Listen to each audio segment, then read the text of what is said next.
almost done. Hi guys, welcome back to my channel. So today's video is going to be a makeup tutorial inspired by Selena Gomez's music video teaser slash Beats commercial thing that came out recently. And I was having a hard time deciding what her eyeshadow color was. I know I've seen some people do blue, but it also kind of looked green in some lights to me. And I know in some lights black can look like blue, so I decided to go with black. And also I haven't done a classic or traditional smoky eye, black smoky eye that is. So I decided I should get on that because that's like way overdue. So if you want to see how I got this makeup tutorial, then please keep watching. Okay, so first I'm starting off with taking the shade Custard from the Lorac Mega Pro 2 palette, and I'm using that to set the concealer that's on my eyes as well as the base. And then I'm taking the Urban Decay 24/7 pencil in Perversion, and I'm using that as my base, and then we're going to blend it out.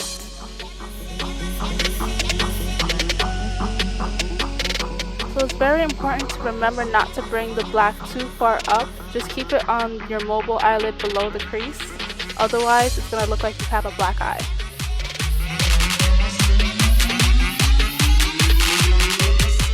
Now I'm taking the shade Tangerine from the same palette, and I'm applying that as my transition shade just above my crease. I don't remember to show you until after I finished blending it in, so yeah, like now. Now I'm taking black from the Lorac palette, and I'm using that as our main shadow. And also, we're not taking this into the crease, just keep it on the lid.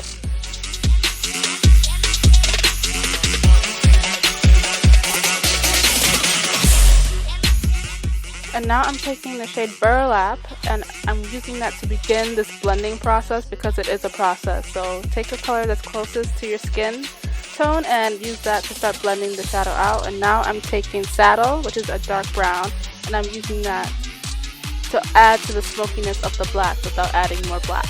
In other words, it's going to be our crease color. Still blending. Remember, start with a small amount and keep adding on so you get the desired intensity. And right here, I'm taking my favorite blending brush from Sephora, and I'm using that. The other one just wasn't doing what I needed it to.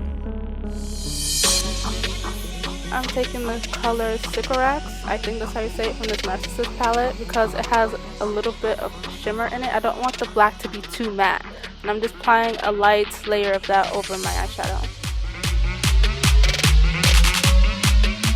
Now for the face, I'm using this orange corrective from this MAC palette that I really need to replace, and I'm using that under my eyes, around my mouth, anywhere that I feel has darkness, on my hyperpigmentation as well.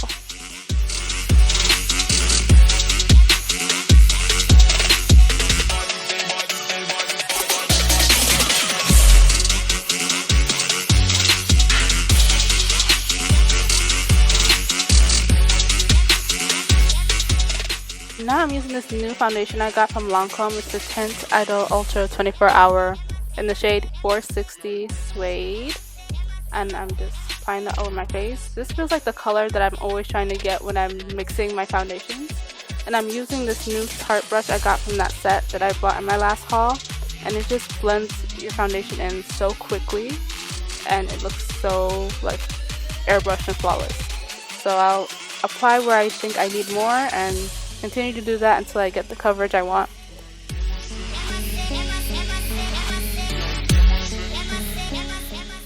And now I'm highlighting under my eyes and down the bridge of my nose and reverse contouring with this Sephora concealer.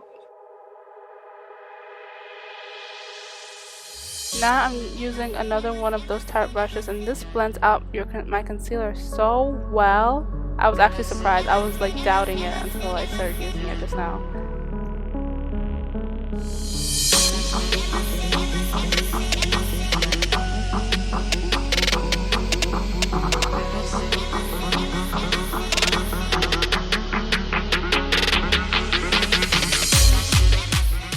And now I'm setting my concealer using my Laura Mercier's loose setting powder just everywhere I apply concealer.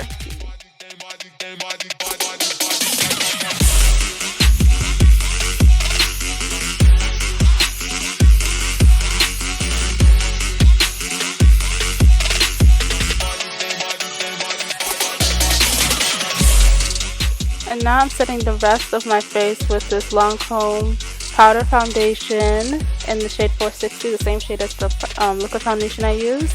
And that's just to make sure I don't look gray, which tends to happen when I use the Laura Mercier powder. And I'm using a light fluffy brush so that it doesn't put too much coverage on. And now I'm taking Topaz from the Afterglow palette by BECCA, and I'm using that as my highlighter.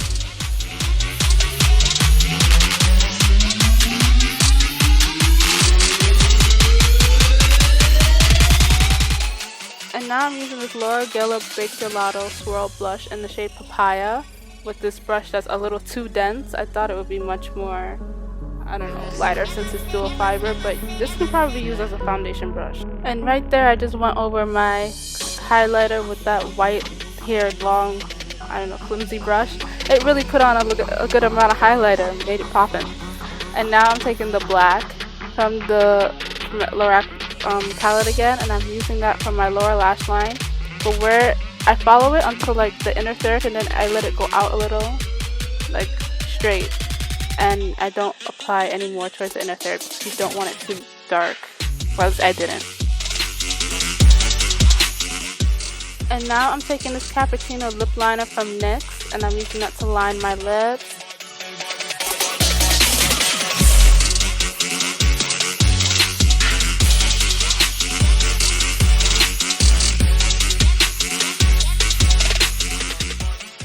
After that, I'm taking Bow and Arrow from Kat Von D, and I'm using that as my lipstick at first. And I do have to go over sometimes. I do realize with Kat Von D's formula, it's a little bit thinner at first application, and it can move around if you go over it with the applicator more than once. So yeah, but it does build on top of itself really nicely. So this is what the finished look looks like.